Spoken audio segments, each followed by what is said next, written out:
क्या आप सोच सकते हैं कि कोई बाप अपनी ही बेटी से शादी करना चाहेगा और जब वो मना करे तो उसकी जुबान काट दे, उसे लोहे का मास्क पहनाकर कैद कर दे ताकि वो कभी चीख भी ना सके। ये कोई काल्पनिक डरावनी कहानी नहीं है, ये है उस अंधे अंधविश्वास की कहानी जहां धर्म के नाम पर एक इंसान ने हैवानियत की सारी हदें पार कर दी।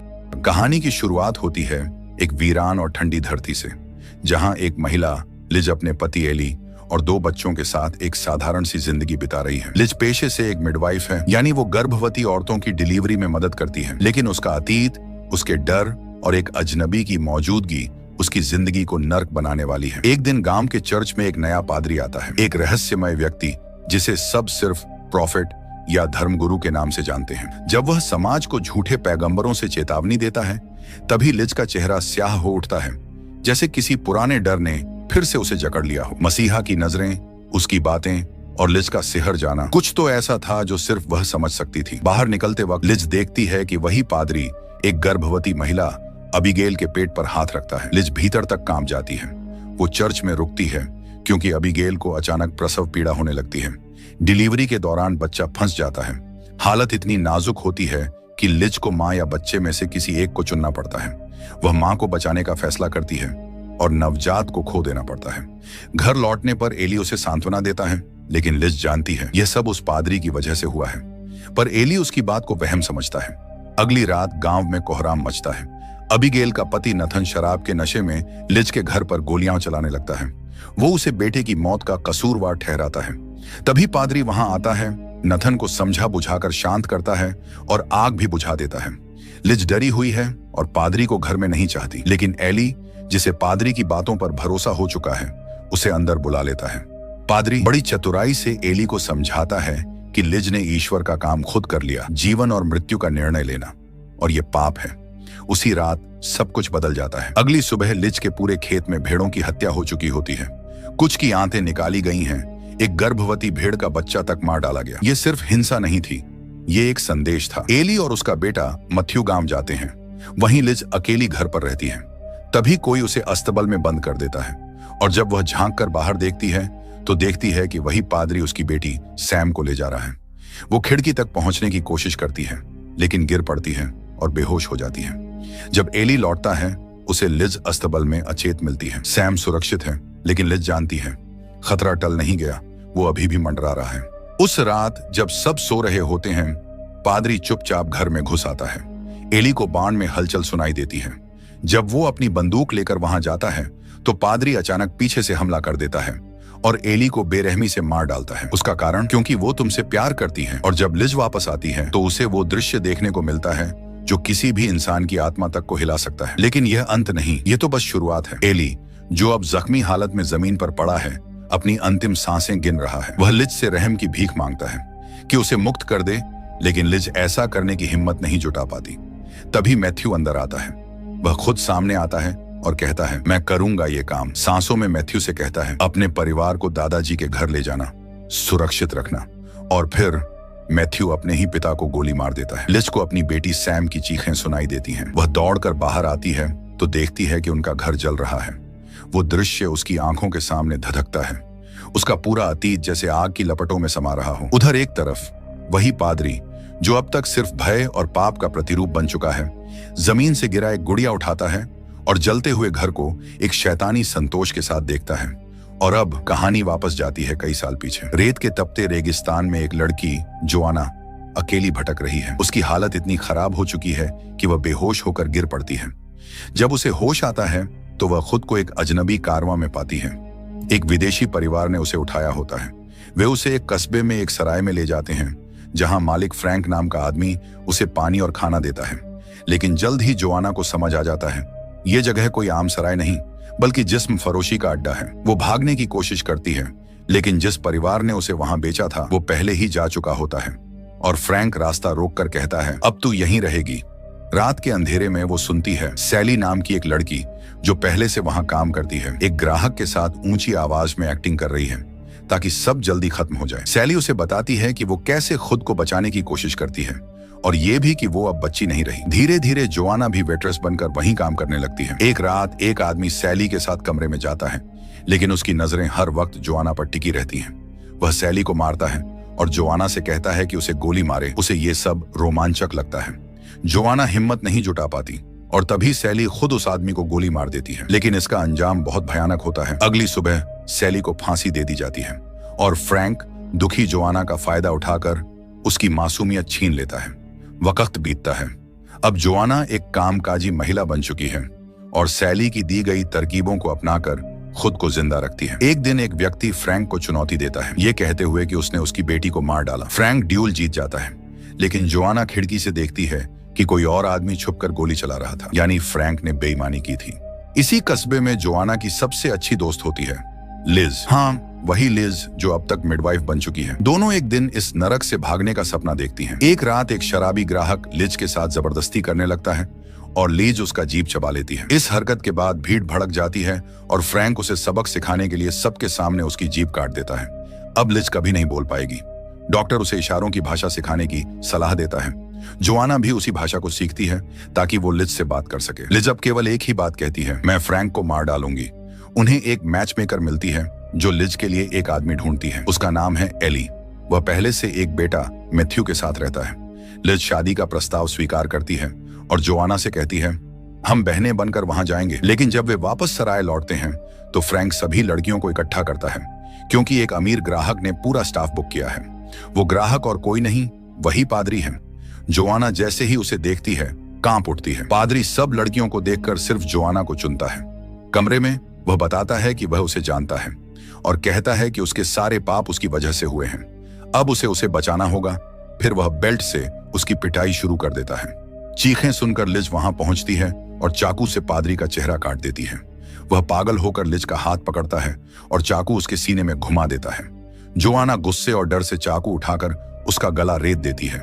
फिर वो कमरे को ऐसे सजाती है जैसे दोनों ने पाप करते हुए एक दूसरे को मार डाला हो।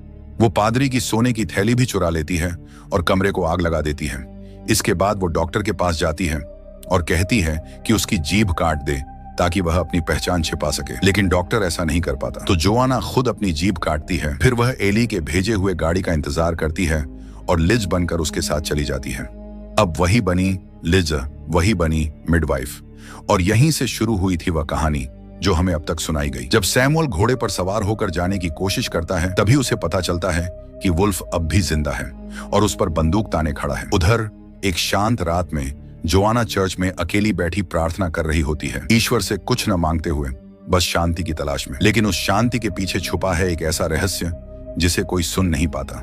दरअसल वह पादरी जो सबको धर्म का पाठ पढ़ाता है वही उसका असली पिता है और हर रात वह अपनी पत्नी यानी जोआना की मां एना को बेरहमी से मारता है। अगली सुबह वह एना को पूरे गांव वालों के सामने शर्मिंदा करता है, पाप के नाम पर अपनी हवस छुपाने के लिए। इसी बीच जोआना के शरीर में बदलाव शुरू हो चुके हैं। उसे पहली बार माहवारी होती है और वह डर जाती है। सोचती है शायद वह मरने वाली है, लेकिन एना उसे समझाती है कि यह एक प्राकृतिक प्रक्रिया है जो हर लड़की के जीवन का हिस्सा है। पर यह बात छुप नहीं पाती। पादरी उन दोनों को देख लेता है और जोआना से कहता है कि अब वह महिला बन चुकी है, इसलिए उसे बड़ों के काम करने होंगे। वो काम कौन से हैं? इसका इशारा उसकी नजरों में था। उसकी गंदी निगाहें अब अपनी ही बेटी के शरीर पर टिक चुकी थीं। एक दिन जोआना जानवरों को खाना खिला रही होती है जब सैमुअल और वुल्फ घायल हालत में वहां पहुंचते हैं। वुल्फ बेहोश होकर गिर जाता है और सैमुअल पानी मांगता है। जोआना उन्हें छुपाकर अस्तबल में ले आती है, घोड़े को भगा देती है ताकि उसके माता पिता को शक न हो। वह सैमुअल के जख्मों की मरहम पट्टी करती है और गोली तक निकाल देती है, पर वुल्फ अपनी गंदी हरकतों से बाज नहीं आता। वह लगातार इशारे करता है। जब पादरी अस्तबल में आता है तो तीनों किसी तरह खुद को छुपा लेते हैं। इसके बाद पादरी जोआना को जबरदस्ती नहलवाने के लिए बुलाता है और कहता है कि अब उसकी मां नाकाम हो चुकी है, इसलिए अब वही उसकी पत्नी जैसी जिम्मेदारियां निभाएगी। एना ये सब सुन लेती है और विरोध करती है, लेकिन पादरी को कोई फर्क नहीं पड़ता। उस रात एना अपने पति को संतुष्ट करने की कोशिश करती है ताकि वो जोआना से दूर रहे, लेकिन वह उसे ठुकरा देता है। समय के साथ एना अपनी बेटी को सिखाती है कि कैसे एक स्वर को मारते हैं, लेकिन सैमुअल उस पूरी घटना को देख रहा होता है। जोआना का मन टूट जाता है और वह रोते हुए छुप जाती है। पादरी अब खुलेआम जोआना की ओर घूरता है। जब एना इसका विरोध करती है तो पादरी उसे बेरहमी से पीटता है, घर के बीचों बीच जोआना के सामने। जोआना अब चुप नहीं बैठती। जब भी उसके माता पिता बाहर होते हैं वह चुपके से अस्तबल में जाकर सैमुअल और वुल्फ को खाना देती है। उसी दौरान सैमुअल वुल्फ को मारने की योजना बनाता है क्योंकि उसे शक है कि वो खतरनाक है। वह वुल्फ के प्राइवेट शौचालय में एक फंदा डाल देता है और उसे गला घोंट कर मार देता है। वुल्फ बचने की कोशिश में गोली चलाता है लेकिन सफल नहीं होता। उसका शव सुअरों को खिला दिया जाता है। सैमुअल जोआना से कहता है, अगर तू अपनी मां जैसी रही तो यही हश्र तेरा भी होगा। अब वक्त है उठ खड़े होने का। उधर गांव में पादरी लोहार से एक खास लोहे का मुखपट्ट बनवाता है, एक लोहे का जंजीरी नकाब जो जुबान बंद कर दे। वो ऐना के मुंह में उसे डाल देता है, ये कहकर कि वो बुरी पत्नी थी। अगली सुबह चर्च में जोआना अपनी मां से कहती है, ये सब सहने से तो मर जाना बेहतर होता। वह चर्च से बाहर जाती है और सबके सामने खुद को खत्म कर देती है। उसकी मौत पर पादरी वही करता है जो वो हमेशा करता है, लोगों के सामने प्रवचन। वह कहता है कि उसकी पत्नी को उसके पापों की सजा मिल चुकी है। रात को पादरी अपने शरीर को खुद कोड़े मारकर दंडित करता है ईश्वर के नाम पर, लेकिन हकीकत में वो सिर्फ अपने पापों की धुंध में उलझा हुआ एक राक्षस है। जोआना अपनी मां की मौत से टूटी हुई सैमुअल के पास जाती है और उसके साथ संबंध बनाना चाहती है, लेकिन सैमुअल समझता है कि वह दुख और भ्रम में है, इसलिए उसे प्यार से रोकता है। अगले दिन पादरी जोआना को जबरदस्ती चर्च ले जाता है, उसे शादी के मंडप में खड़ा कर देता है। जैसे ही उसे हकीकत समझ आती है वह चिल्ला उठती है और भागने की कोशिश करती है, लेकिन पादरी उसे पकड़कर लोहे का मुखपट्ट उसके मुंह में कस देता है। वह जबरन विवाह की प्रतिज्ञा दोहराने लगता है। तभी सैमुअल आता है। वह अपना काठी नीचे गिराता है जिसमें सोने की अशर्फियों से भरी थैली होती है। वह बताता है कि उसके अपने पिता ने भी उसका शोषण किया था और उसने अपने बचपन में ही उसे मार दिया। वह पादरी पर बंदूक तान देता है और चाबी जोआना की ओर फेंकता है ताकि वह उस मुखपट्ट को हटा सके, लेकिन तभी पादरी सैमुअल का हाथ पकड़ लेता है और उसकी ही बंदूक से उसके सिर में गोली मार देता है। सैमुअल वहीं गिरकर मर जाता है। पादरी जोआना को घसीटता है, उसे कीचड़ में घसीटते हुए घर ले जाता है और फिर उसके साथ बलात्कार करता है। अगली सुबह जब वह सो रहा होता है, जोआना भाग निकलती है और अब कहानी लौटती है वर्तमान में। बर्फ से ढकी जंगल की पगडंडियों में लिजा यानी जोआना और उसके बच्चे भाग रहे हैं। उन्हें दूर से घोड़े की टापें सुनाई देती हैं। पादरी उनका पीछा कर रहा है। लिज बच्चों को छुपा देती है, खुद पेड़ के पीछे छिप जाती है। बंदूक हाथ में है। अब समय है अंतिम मुकाबले का। बर्फीले तूफान के बीच घोड़े की टाप सुनकर लिज झांक कर देखती है, लेकिन हैरानी की बात यह है कि घोड़े पर कोई सवार ही नहीं है। डर और बेचैनी के बीच वह वापस गाड़ी में चढ़ जाती है और सफर जारी रहता है। कुछ देर बाद गाड़ी एक मरे हुए जानवर के ऊपर से गुजरती है। मैथ्यू घोड़े को रोकता है और नीचे उतरकर देखने जाता है कि क्या हुआ है, लेकिन ये एक जाल था। घात लगाए बैठा पादरी अचानक गोली चलाता है। मैथ्यू पर एक के बाद एक कई गोलियां चलती हैं। लिज उसके पास दौड़ती है, उसे आखिरी बार गले लगाती है और फिर अपनी बेटी को बचाने के लिए सफर जारी रखती है। कुछ घंटों बाद लिज और सैम एली के पिता के घर पहुंचते हैं, लेकिन जैसे ही बूढ़े को यह पता चलता है कि उसका बेटा और पोता अब इस दुनिया में नहीं रहे, उसका दिल टूट जाता है। सदमे में वह टूट कर गिर जाता है। लिज अब और इंतजार नहीं करती। वह घर की बंदूक उठाती है और बाहर बैठ जाती है। अब जो भी आएगा सीधे गोली से मिलेगा, लेकिन पादरी अब भी एक चाल चलता है। वह घर में घुस आता है और धमकी देता है कि वह सैम को तकलीफ देगा। लिज दौड़ती है सैम के कमरे की ओर, लेकिन वहां पहुंचकर देखती है कि उसके ससुर की लाश दीवार से टंगी हुई है।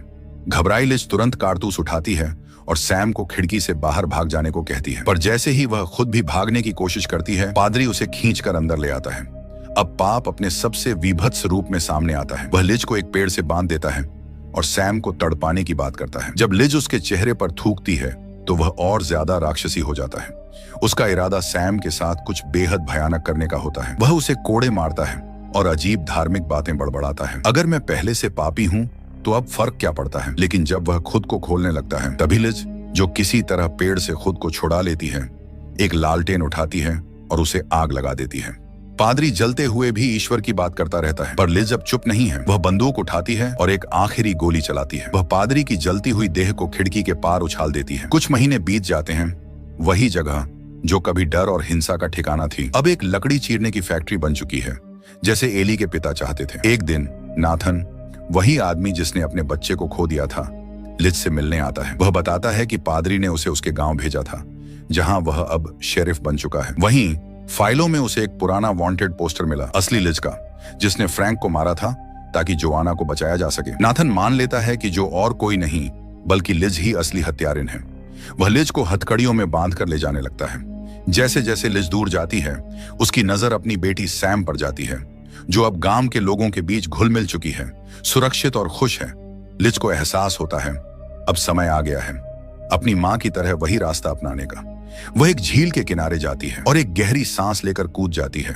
उसका सफर वहीं खत्म हो जाता है। वर्षों बाद वही सैम अब एक समझदार और सशक्त महिला बन चुकी है। उसका अपना परिवार है, एक नई जिंदगी है, लेकिन उसकी माँ की याद अब भी उसके दिल में बसी है। उसने सीखा दर्द से लड़ना, चुप रहकर नहीं, बल्कि खुद को औरों के लिए मजबूत बनाकर। वो अपनी माँ को एक योद्धा की तरह याद करती है और इसी को दिखाते हुए यह कहानी यहीं पर खत्म हो जाती है। तो दोस्तों, अभी तक आप हमारे चैनल को सब्सक्राइब नहीं किए हैं तो सब्सक्राइब करके बेल आइकन नोटिफिकेशन ऑन कर दीजिए। धन्यवाद।